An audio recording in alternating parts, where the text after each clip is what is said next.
Estamos meditando a parte central do Evangelho de São Marcos. Vimos o primeiro anúncio da paixão, o anúncio é feito, há uma reação de Pedro, há uma palavra de Jesus, o evangelista coloca 3 episódios em seguida, a transfiguração, a questão de Elias e a cura do menino epiléptico.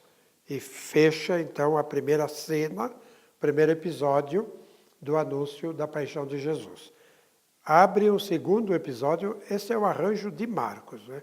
Essas coisas se encontram nos outros evangelistas, mas não organizadas desta forma. Então agora vem o segundo anúncio da paixão, que Jesus fará, também seguido de uma palavra de Jesus, uma expansão do anúncio e alguns episódios práticos que concluem aquilo que Jesus está ensinando. Como é feito o anúncio? Está no capítulo 9, versículo 30 do Evangelho de Marcos. Tendo partido dali, caminhava através da Galileia, mas não queria que ninguém soubesse, pois ensinava a seus discípulos. Ele andava, né? Uma escola peripatética, se dizia, de Aristóteles, que se fazia andando de um lado para outro, não sentado na sala de aula. E Jesus ia andando pelos caminhos da vida, um belo modo de ensinar, mostrando a realidade e explicando as coisas para os discípulos. E dizia-lhes: o Filho do Homem é entregue às mãos dos homens. O Filho do Homem é entregue às mãos dos homens. Eles o matarão. E morto, depois de 3 dias, ele ressuscitará. Os homens o matarão. Quando você é entregue às mãos dos homens, eles o matam. Mas depois Deus o ressuscitará. Eles, porém, não compreendiam essa palavra. Eles não entendiam do que é que Jesus estava falando. Eles não podiam imaginar o que seria a prisão, a paixão, a morte de Jesus na cruz. Naquele momento não podiam imaginar. Eles estavam vendo este Cristo que prega, este Cristo que anda, este Jesus que cura, que faz milagres. O Jesus de grande coração, evidentemente. Não é só o desejo de grandeza deles, né? Mas viam também como este homem pode morrer desse jeito. Eles não compreendiam. E tinham medo de interrogá-lo. Eles tinham medo de fazer pergunta. Acabaram de ver o que aconteceu com Pedro. Pedro recebeu uma reprimenda: afasta-te de mim, Satanás. Então, melhor ficar quieto. Eles não perguntaram nada, não compreenderam e foram andando. E chegaram a Cafarnaum. Se você olha no mapa, você tem o lago de Genezaré. Aqui em cima, bem em cima do lago, está a cidadezinha de Cafarnaum. É lá que Jesus tem a sua sede e ele anda por esse pedaço. Nazaré do lado de cá e ali a cidadezinha de Cafarnaum. Cidadezinha que era um posto alfandegário também. Tinha soldados romanos que controlavam os que passavam, que vinham de Damasco, que vinham da Síria, do norte, passavam para ir para o sul e entrar até no Egito. Porque Israel acaba sendo um corredor entre a Síria, e o antigo reino da Síria, e o Egito do outro lado, um corredor de passagem. Jesus ensinava e dizia, então, que ele ia ser morto, e eles não compreendiam e tinham medo de interrogá-lo. Chegaram a Cafarnaum, e em casa Jesus perguntou: sobre o que vocês estavam discutindo no caminho? Então parece que Jesus vai à frente, eles vêm atrás e estão discutindo, mais do que conversando, estão discutindo entre eles. Jesus pergunta: do que vocês estavam falando? O que estavam discutindo? Ficaram em silêncio. Jesus pergunta, não responde nada. Ficaram em silêncio porque, pelo caminho, vinham discutindo sobre qual deles era o maior. Estavam brigando, os 12. Quem era o maior deles? Quem era o mais importante? Quem ia ser o chefe, qualquer coisa assim. Jesus acaba de dizer que é preciso renunciar a si mesmo, pegar a cruz, segui-lo, que adianta ganhar a vida, o que adianta ganhar tudo isso, etc. E eles estão brigando sobre quem é o maior. Aí está a natureza humana da qual nós não escapamos. Ninguém escapa. Ninguém. Pode ter as roupas mais religiosas que quiser por cima de si. A gente não escapa da natureza humana que está por baixo.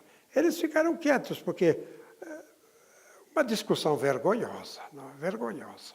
Discutir quem é o maior deles.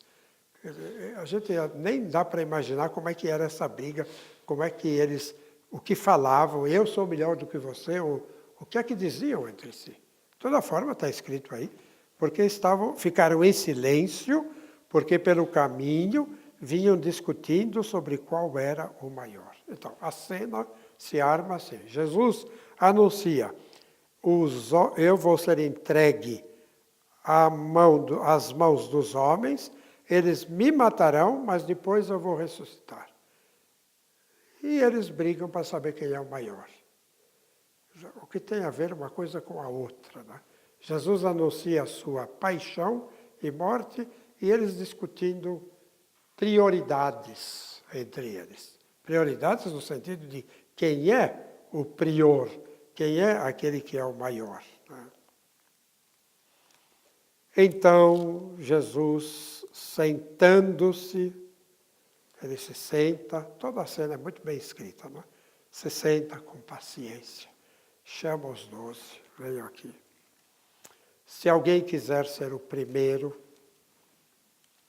seja o último de todos e o servo de todos. Jesus vai jogando água fria na fervura deles, brigando para ver quem é o primeiro. Senta-se com todos, lá estão. Se alguém de vocês quiser ser o primeiro, seja o último de todos e o servo de todos. Será que nós já ouvimos isso, nós, alguma vez? Nós que passamos por formações, um formador que se senta e nos diz assim, se alguém de vocês quer ser o primeiro, seja o último e o servidor de todos. Parece que não entra muito nos nossos esquemas isso, não? Vejam o formador Jesus e os formandos, os 12, o que houve. Uma palavra rápida, simples e curta. Só isso. Só isso. O último lugar para você.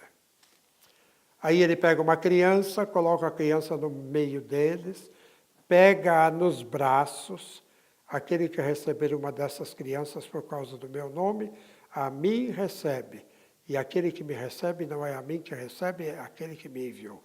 Uma criança, frágil, simples, pequena. Por que uma criança? Porque na cultura daqueles povos, o homem tinha predominância. A mulher e as crianças em segundo lugar ou em último lugar. Então Jesus pega alguém do último lugar, uma criança, coloca nos seus braços e mostra aos discípulos. Então, vocês têm que mudar a mentalidade em relação a quem é primeiro e quem é o último. Tem que mudar a cabeça. Posso já ter mencionado, se não menciono agora, estive uma vez nas andanças desta vida, né, com uma família oriental, que comíamos os homens, e ali me disseram, as mulheres e as crianças comem se sobrar o que sobrar. Elas depois. Elas que preparam e depois, em último lugar. Jesus pega uma criança e vai explorar a presença desta criança que volta depois nesse contexto.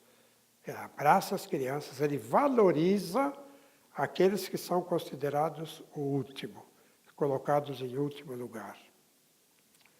Os apóstolos percebem isso, sem dúvida alguma. E percebem também que não é bonito discutir entre eles, dos 12, quem é o primeiro. Mas eles entram por outro caminho. Olha a natureza humana. Logo em seguida ele diz, nós vimos alguém expulsando demônios em teu nome, nós proibimos porque ele não é do nosso grupo. Tá bom, eu não sou o primeiro dentro do meu grupo, mas o meu grupo é o primeiro. O meu grupo é o melhor. O meu grupo é superior aos outros. E nós proibimos alguém de fazer o bem porque ele não é do nosso grupo. Então, o fechamento individual se abre para o fechamento grupal. É o meu grupo que é o primeiro. É o meu grupo que é melhor. A gente não tem jeito. A gente escapa de um lado para cair no outro. A natureza humana aqui continua fechada, afirmando, nós somos o primeiro. Eu não sou o primeiro, mas o meu grupo é o primeiro. Vejam como trabalha a natureza, como trabalha a nossa má inclinação, que precisa ser colocada em posição vertical, olhando para aquele que nos chama, Jesus Cristo, que nos chama para algo diferente. Daí a mudança da cabeça, muito importante.